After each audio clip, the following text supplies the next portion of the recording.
body image sama gangguan makan ya. Itu kayak relevan banget nggak sih dengan kita? Kita harus bikin poster yang impactful sih. Nah, itu juga ngomong gangguan makan. Nah tuh influencer yang aku lihat kan, dia tuh abis operasi plastik itu terus habis tiba-tiba dia kurus banget. Katanya sih rahasianya cuma minum air jeruk doang. Lain mau tahu ya, aku nggak tahu. Tapi emang kurus banget dia ya. Meta, jangan ngomong sembarangan, itu bahaya kan? Aku cuma ngomong. Iya, itu bisa memicu perilaku makan menyimpang. Secara medis, tubuh butuh nutrisi yang lengkap.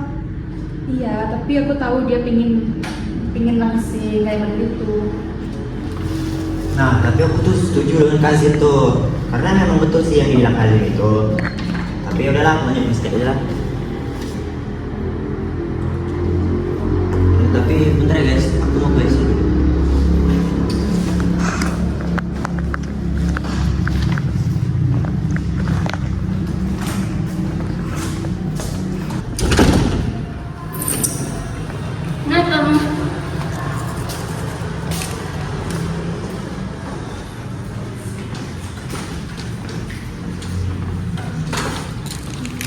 Guys, dia kenapa sih? Gak tahu. Oh, sorry ya guys, telat datangnya. Bukan kalau kita bahas apa nih? Nah ini bukan gangguan makan.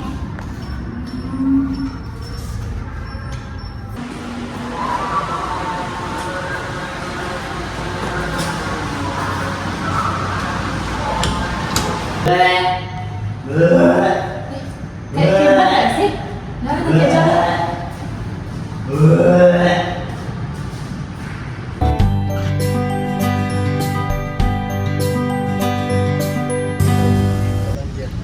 Ya guys, aku udah bagi-bagi tugas riset nih. Tadi Skimat ke WC ya? Iya. Skimat bantu nanti yang kasih tahu cari kriteria diagnostiknya, mau cari tentang faktor penyebabnya erit. Siap, aku udah baca banyak nih. Faktor yang pertama tuh ada emosional, terus lingkungan, nah faktor genetik dan juga psikologis. Hobinya itu ada banyak sih faktornya, emosional dan psikologis juga, terus ada lingkungan dan juga pengobatan. Nah kalau BED itu ada genetik dan psikologis dan perkembangan dan khusus juga sih ya.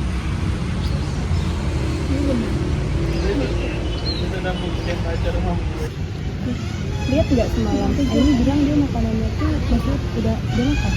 Tapi pas aku lihat di kulkas dia masih utuh makanannya. Dan berita hari ini dia menghabiskan sekantong permen. Aku perhatiin polanya aneh. Ini menjadikan makanan itu seperti makanan.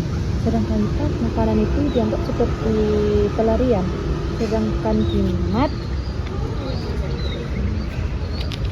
Kimat kemarin selesai makan aku lihat dia lari keliling lapangan kayak maksa gitu dia lari. Ini kalian lagi ngomongin Aini, Rita sama Kimat ya? Nah ini tentang Aini. Aku kan tadi ngajak dia makan siang kan sebelum kita rekam ini. Ini katanya dia udah makan di kos, tapi aku nggak yakin ya. Apalagi ini akhir bulan dan aku lihat dia cuma tadi cuma minum teh gitu pas dia ajak makan. Aku jadi berpikir, jangan-jangan dia biar sukses dia nggak makan. Jangan pernah berpikir gitu, Met. Ada yang tidak beres dengan Aini. Tidak beres. Atau itu jadi titik balik dia jadi sukses dengan tidak makan kan? Hasbun banget, Met. Lagi serius juga. Ya maaf deh kalau aku salah. Terus bagaimana kita tahu ada yang tidak beres dari mereka? Kalau cuma itu doang. Betul juga ya. Gini-gini besok kita kelas pagi kan? Gimana kalau kita paksa mereka ke kantin biar kita bisa tahu apa yang terjadi? Setuju juga.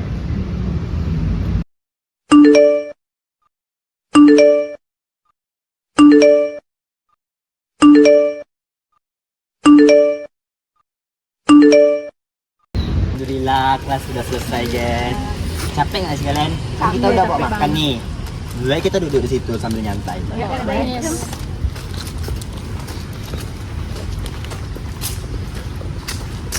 Dan jauh guys, sini aja nanti kita susah.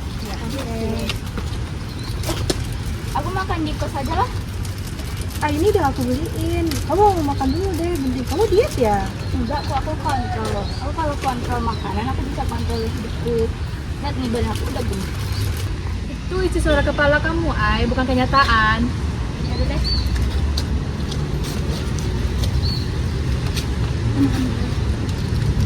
Kimat mau kemana? Pasti mau ke kamar mandi memuntahkan makanan. Udah. Mending duduk. Rit, udah dong. Kamu tadi dari kelas makan juga. Sekarang makan terus. Udah mending sekarang Aini makan dulu. Terus Kimat gak usah tuh sih memuntahkan makanan. Dan Rita gak usah makan terus. Ini buat kamu nih. Guys, aku mau ngomong deh sama kalian tentang Aini, Kimat, dan Rita. Kayaknya dari kemarin mereka emang ada gangguan makan gak sih? Aku rasa iya, tapi apa ya? Aku tahu. Kayak tugas kelompok kita nggak sih? Gangguan makan maksudnya? Nah itu tuh. Tapi dari mana kamu menyimpulkannya, Meta? Ingat, nggak boleh ambil keputusan sembarangan dan diagnosa sendiri. Tapi kan kamu nggak merasa aneh gitu? Mereka kan mulai aneh saat aku singgung influencer itu yang tentang dia diet ketat itu. Nggak sih? Benar juga katamu. Tapi masa iya? Dari mana buktinya? Bagaimana kalau kita baca lagi materi gangguan makan? Mumpung mereka pulang dari MKU. Iya, buka lagi dong ukurannya nih. Ini tentang gangguan makan kan? Iya, gangguan makan.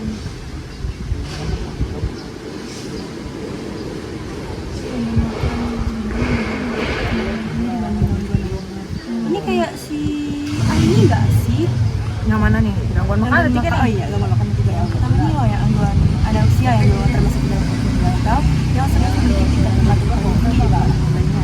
Gangguan itu ditujukan dengan kurang makan yang dengan sukarela dan berlebihan meskipun orang tersebut sudah memiliki berat badan yang sangat tinggi. Iya nggak sih Aini nggak sih? Iya. Nah dia nggak makan ya? Bisa jadi juga ini. Iya, dan itu si Kimat. Bisa jadi dia bulimia nervosa ini. Karena bulimia nervosa ini adalah gangguan mental yang serius dan berpotensi mengancam jiwa. Gangguan ini ditandai dengan pola makan yang kacau, yang terdiri dari episode berulang, di mana individu melakukan makan berlebihan dalam waktu singkat diikuti dengan perilaku kompensasi yang tidak tepat untuk mencegah kenaikan berat badan. Ciri-cirinya seperti Kimat nggak sih? Yang dia yang suka ngisi kuis gitu. Iya, suka muntahkan makanannya gitu. Terus berarti yang ketiga ini kayaknya Rita deh. Soalnya ini Big AD itu kan makanan berlebihan dalam suatu kondisi mental ditandai dengan episode berulang, di mana individu itu terus makan secara berulang-ulang. Kayaknya ini Rita deh, karena Rita tuh hampir setiap kita kapok dia pasti makan, bahkan izin dia tuh balik-balik dia udah dapat makan aja. Iya. Ada sama mereka. Nah sekarang aku setuju nih sama pendapat Meta karena lihat semua kriteria gangguan makan pada teman-teman kita itu tambah dengan gangguan yang tiga jenis itu tuh berpengaruh ke teman-teman kita tuh. Coba jelaskan Kazim. Nah yang pertama tuh ada gangguan anorexia, yang kedua bulimia, dan yang ketiga BED. Nah yang ketiga-tiganya tuh mereka semua jadi ciri-cirinya. Berarti ini nggak bisa dibiarin ya. Kita harus minta kebenaran dari mereka, dan jika iya nih, kita tuh harus cari solusi untuk bantu mereka. Kemudian sekarang kita buka obrolan WA, kita ajak mereka untuk ketemuan sekarang ini. Ya oke. Aini, Kibat, dan Rita. Aku mau kalian jujur deh. Sebenarnya kalian nyadar nggak sih ada yang nggak benar? Apa sih, Zim? Udah lah, kalian tuh udah tahu semuanya. Kalian bertiga tuh pasti punya gangguan makan kan? Dari mana kalian tahu? Kami curiga dan dari lebih dalam menemukan fakta. Ini kamu menunjukkan semua kriteria anorexia nervosa, yaitu pembatasan makan ekstrim, takut berbadan naik, dan distorsi citra tubuh. Kimat juga pola olahraga berlebihan. Itu termasuk ciri bulimia nervosa. Rita juga. Perasa kamu tuh salah satu gangguan BED, gangguan makan. Nah, kamu tuh juga lihat makannya secara berlebihan, bahkan setiap 2 kali. Sekali dalam 2 jam deh. Udah di kantin makan, di kelas makan. Aku pikir dengan aku menjadi atletis, aku bisa mengikuti semua kemampuan aku. Ternyata itu hanya membuat aku lari dari rasa takut gagal aku.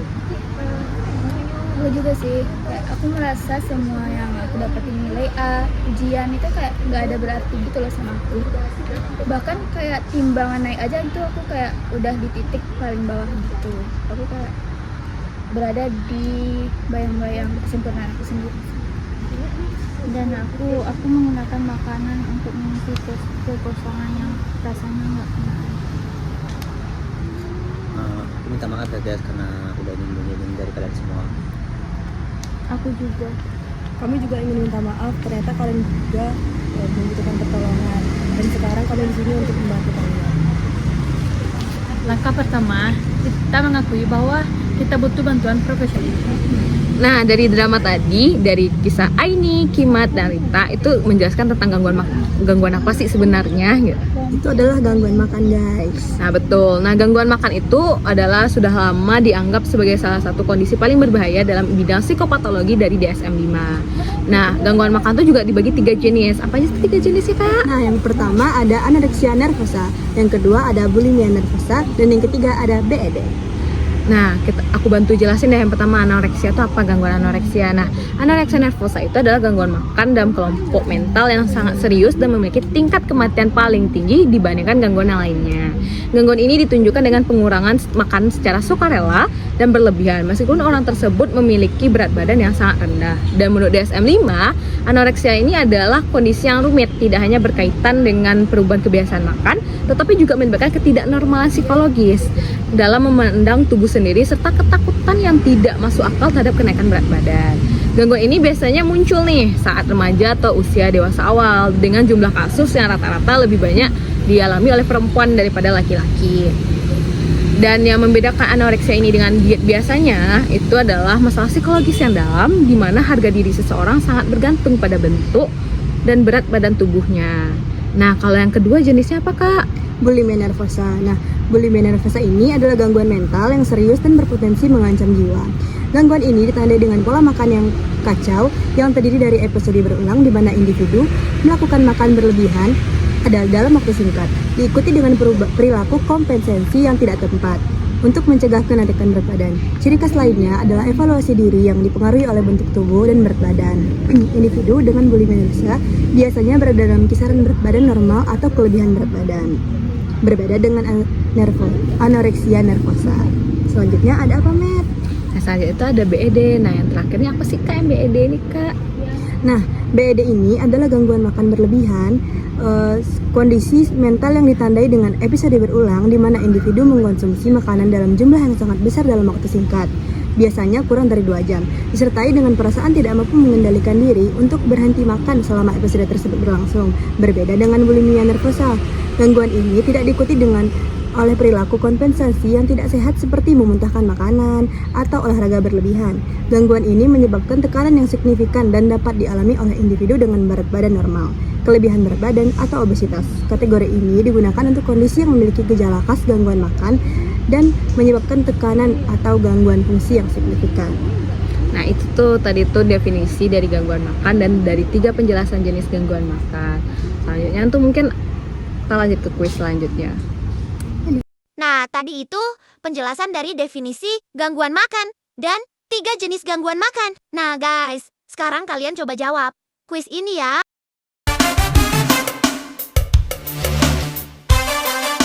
Are you ready?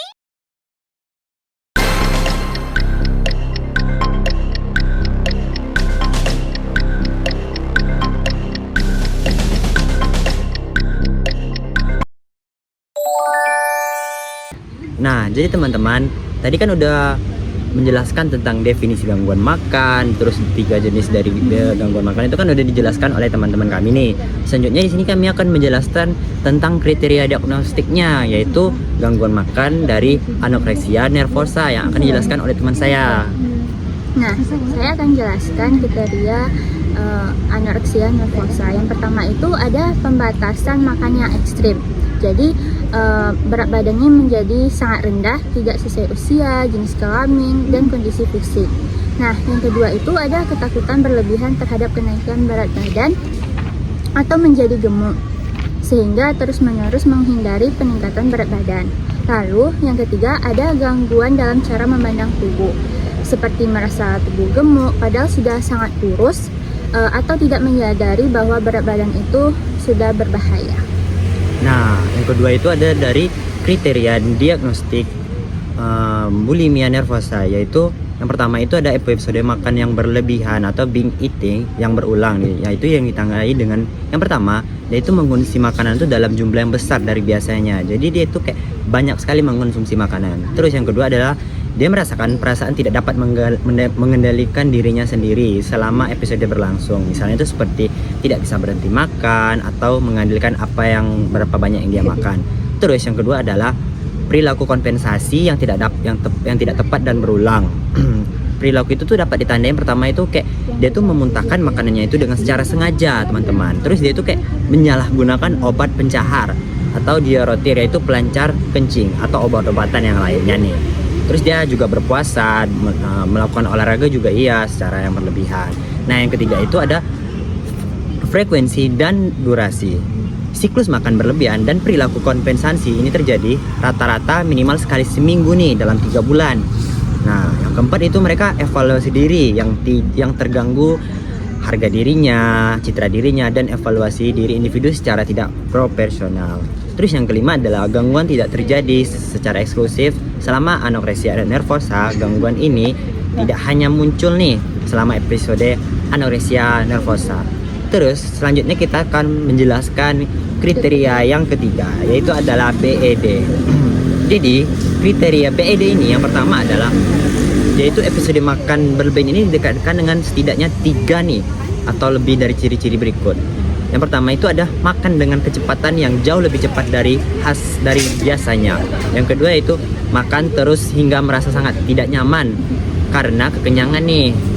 Yang selanjutnya adalah makan dalam porsi yang besar sekali meskipun tidak merasa secara lapar dan fisiknya, meskipun tidak merasa lapar secara fisik tuh. Nah, terus juga dia makan sendirian karena malu nih dengan jumlah makannya itu terlalu besar nih teman-teman. Jadi menyembunyikan makannya itu kayak mungkin di kos, di rumah atau dimanapun. Terus juga dia juga merasa jijik dengan dirinya sendiri, terus dia depresi dan sangat bersalah setelah itu. Nah, terus kriterianya juga tekanan yang nyata individu itu merasa tekanan atau gangguan yang signifikan akibat perilaku makan yang berlebihan ini nih. Nah, terus juga frekuensi dan durasi makan berlebihan terjadi rata-rata minimal sekali seminggu juga nih selama 3 bulan ini. Yang kelima adalah tidak disertai perilaku kompensasi. Perilaku ini tidak disertai dengan penggunaan perilaku kompensasi yang tidak seperti pada bulimia nervosa dan tidak terjadi hanya selama perjalanan bulimia atau anoreksia nervosa. Nah, selanjutnya adalah penjelasan dari faktor penyebab gangguan makanan. Kita lanjut kuis kedua, ya guys.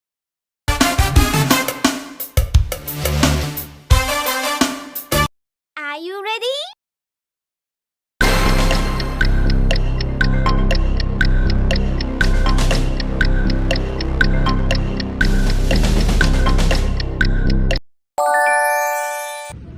Nah, kita membahas nih faktor penyebab gangguan makan.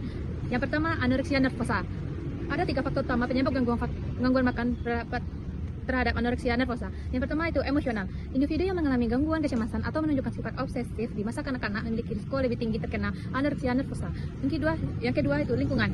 Individu yang mengalami gangguan lingkungan, historis dan lintas budaya dalam tingkat kejadian anoreksia nervosa menunjukkan hubungannya dengan budaya dan lingkungan yang menghargai kekurusan. Profesi dan hobi yang mendorong kekurusan seperti modeling dan olahraga elit juga terkait dengan peningkatan risiko terkena anoreksia nervosa. Yang ketiga, genetik dan fisiologis. Ada peningkatan risiko mengalami anoreksia nervosa dan bulimia nervosa pada keluarga dekat dan diri seorang yang mengalami gangguan tersebut. Oke, selanjutnya saya akan membahas tentang faktor bulimia nervosa. Yang pertama itu ada faktor emosional dan psikologis. Yang kedua faktor lingkungan, ketiga faktor genetik dan fisiologis, keempat faktor pengubah arah. Jadi faktor emosional dan psikologis ini yang pertama itu kekhawatiran berlebihan tentang berat badan dan bentuk tubuh. Yang kedua harga diri yang rendah. Yang ketiga adanya gejala depresi.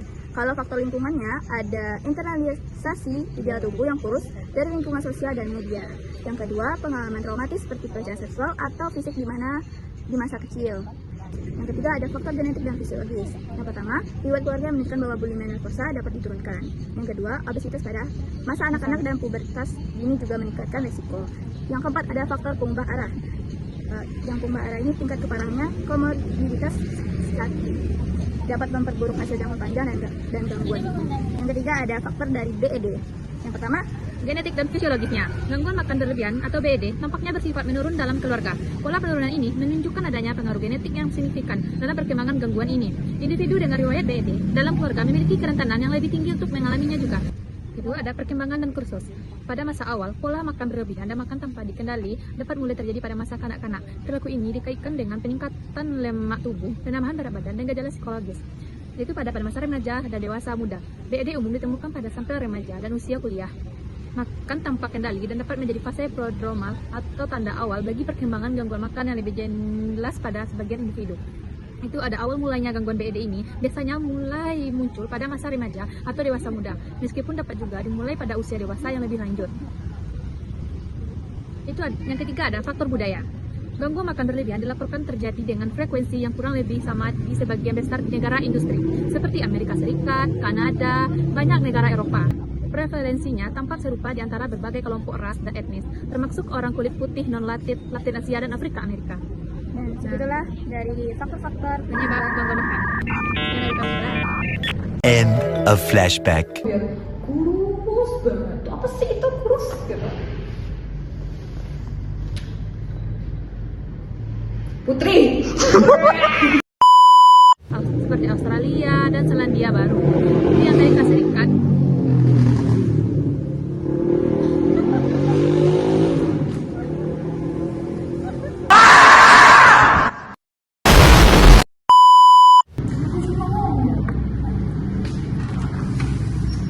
Dia itu bisa